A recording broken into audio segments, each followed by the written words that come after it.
Es war ein gewöhnlicher Montagmorgen, als Helena, 28 Jahre alt, beschloss, das alte Haus ihrer verstorbenen Mutter zu betreten, um es aufzuräumen. Das Haus, still, von Staub bedeckt, mit halb geöffneten Fenstern und muffigem Geruch, schien seit dem plötzlichen Tod von Vera vor 2 Wochen in der Zeit stehen geblieben zu sein. Mit einem Pappkarton in den Händen und einem schweren Herzen stieg Helena die knarrende Treppe zum Schlafzimmer ihrer Mutter hinauf. Jeder Gegenstand schien eine Geschichte zu erzählen. Alte Fotos, ein kaputtes Radio, vergilbte Bücher und ein verschlossener Schrank, dessen Schlüssel sie in einer Schublade fand. Als sie ihn öffnete, erwartete sie nur alte Kleidung. Doch stattdessen entdeckte sie einen sorgfältig gefalteten Umschlag zwischen den Jacken. Er war alt, mit abgenutzten Rändern. In der Ecke stand handgeschrieben: Für Helena. Nur öffnen, wenn ich nicht mehr da bin. Einen Moment lang schien die Zeit stillzustehen. Der Brief war tatsächlich an sie gerichtet. Und was nun folgte, würde ihr Leben für immer verändern. Mit zitternden Händen öffnete sie den Umschlag. »Meine geliebte Tochter«, begann der Brief. »Wenn du das liest, bin ich nicht mehr bei dir. Es gibt etwas, das du wissen musst. Die Wahrheit über dich, über uns.« Helenas Augen wurden groß. Ihr Herz schlug so laut, dass sie kaum noch lesen konnte. »Als du 3 Jahre alt warst, wurdest du vor meiner Tür abgelegt. Ich habe dich nicht geboren, aber ich habe dich gewählt. Ich habe dich geliebt.« Ein schweres Schweigen erfüllte den Raum. Die Luft war plötzlich schwer. Helena ließ das Blatt sinken, schaute an die Decke, zur Bettkante, zum Spiegel. Es war, als würde ihr ganzes Leben in diesem Moment zerbrechen.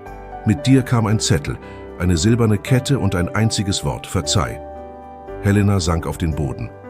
Die Tränen kamen von selbst. War ihr ganzes Leben mit einem Verlassen begonnen worden? Sie las weiter.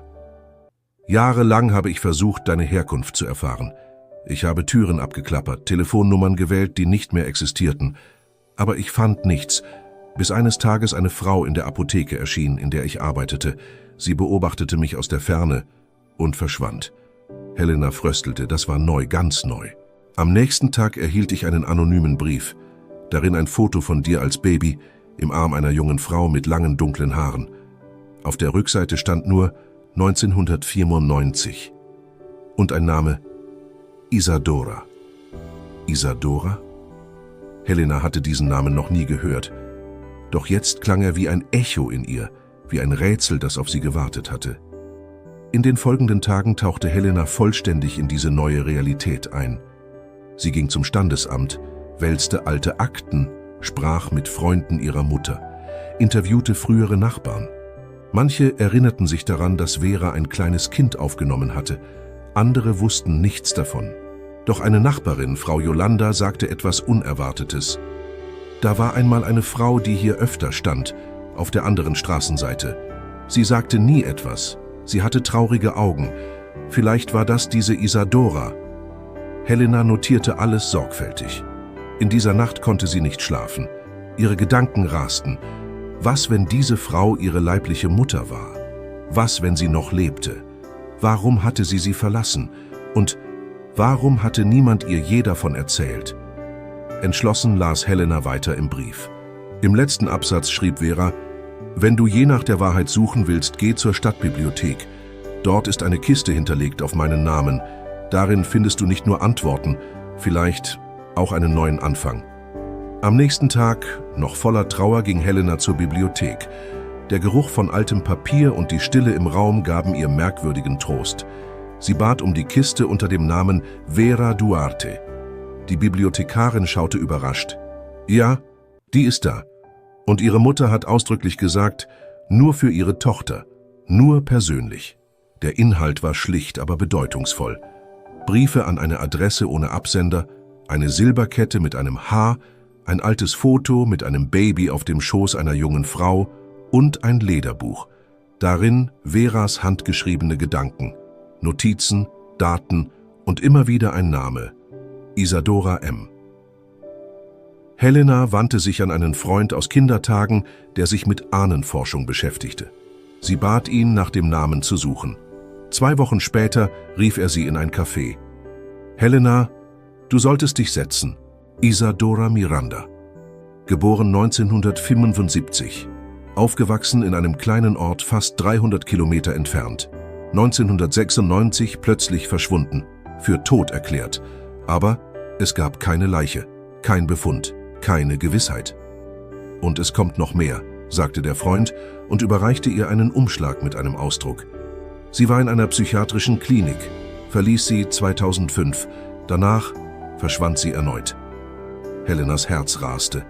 Etwas in ihr sagte, diese Frau lebt noch und vielleicht wartet sie. Am folgenden Wochenende nahm Helena den Bus in den kleinen Ort Pedra Clara, ein Dorf mit kaum 6000 Einwohnern, umgeben von Bergen, Stille und Erinnerungen. Erste Anlaufstelle, das Krankenhaus. Dort erinnerte sich ein älterer Mitarbeiter bei dem Namen Isadora Miranda. Lange hat niemand mehr nach ihr gefragt. Ich glaube, sie lebt dort draußen. An der alten Landstraße Richtung Westen, bei der kaputten Zaunlatte, ein weißes Häuschen. Helena zitterte. Jeder Schritt fühlte sich an, als würde sie durch Vergangenheit warten. An der Tür zögerte sie. Klopfte. Einmal. Zweimal. Nichts. Gerade als sie sich umdrehen wollte, öffnete sich die Tür. Eine Frau mit langen, mittlerweile grauen Haaren, gezeichnetem Gesicht, aber klarem Blick stand vor ihr. Einen Moment lang schauten sich die beiden nur an, als hätte die Zeit auf diesen Moment gewartet. Bist du Helena?« flüsterte die Frau. Helena konnte nicht sofort antworten. Ihr Herz pochte wild, ihre Hände zitterten. »Ja, ich bin's«, flüsterte sie schließlich. Isadora wankte, hielt sich den Mund zu. Ihre Augen füllten sich mit Tränen. Du lebst. Du bist groß geworden.« Helena wusste nicht, was sie sagen sollte. Sie trat ein. Das Haus war schlicht, aber gepflegt. Überall Pflanzen, Bücher, eine alte Teetasse auf dem Tisch. »Warum hast du mich verlassen?« fragte sie mit der gesammelten Traurigkeit eines ganzen Lebens. Isadora setzte sich, weinte. »Weil ich krank war, weil ich dachte, ich sterbe und weil man mir sagte, du wärst ohne mich besser dran.« Dann erzählte sie alles. Mit 19 wurde Isadora schwanger. Der Vater, ein verheirateter Mann, verschwand. Die Familie verstieß sie. Sie landete auf der Straße. Fand Schutz bei einer religiösen Organisation, brachte Helena in einem Heim zur Welt. Doch kurz darauf verfiel sie in eine tiefe Depression. Diagnose: Schizophrenie. Man riet ihr zur Adoption. Sie weigerte sich, floh mit dem Kind. 2 Jahre lebte sie versteckt, kämpfte, liebte, scheiterte. Dann begegnete sie Vera, einer Frau, die ihr eine warme Mahlzeit, ein Dach und Mitgefühl schenkte. Sie war die einzige, der ich vertraute. In einer verregneten Nacht ließ Isadora das Baby vor Veras Tür zurück. Mit einem Zettel und einer Kette. Es war das Einzige, was ich tun konnte, um dir ein Leben zu ermöglichen. Beide Frauen weinten. Helena ging zu ihr, nahm ihre Hand. »Du hast mich nicht verloren«, sagte sie. »Ich bin hier.« Isadora brach in Tränen aus. »Ich habe von diesem Moment geträumt, aber ich dachte, ich verdiene ihn nicht.« 3 Tage blieb Helena bei ihr. Sie redeten, schauten gemeinsam aus dem Fenster, lachten, weinten. Isadora bat immer wieder um Verzeihung. Und Helena? Sie trug keine Wut, nur Sehnsucht. Beim Abschied sagte Helena, »Ich komme wieder, nächstes Wochenende. Und das danach. Wenn du willst, lernen wir uns kennen. Richtig.« Isadora nahm sie in den Arm. »Du hast mich gerettet. Einfach nur, weil du gekommen bist.« Zurück in der Stadt nahm Helena Isadora zu sich. Kleine Wohnung nahe beieinander, Arzttermine, Therapie und Nähe. Isadora begann zu malen, Erinnerungen, Träume. Und jedes Bild trug denselben Namen, wir 2. Eines Abends holte Helena die Kette hervor. Das Haar glänzte noch immer. Sie legte sie um, schaute in den Spiegel. »Jetzt ergibt alles einen Sinn«, flüsterte sie. Isadora trat ein. »Du siehst wunderschön damit aus.« »Ich trage sie zum ersten Mal«, sagte Helena. »Und doch fühlt es sich an, als war sie immer bei mir.« »War sie auch«, antwortete Isadora sanft.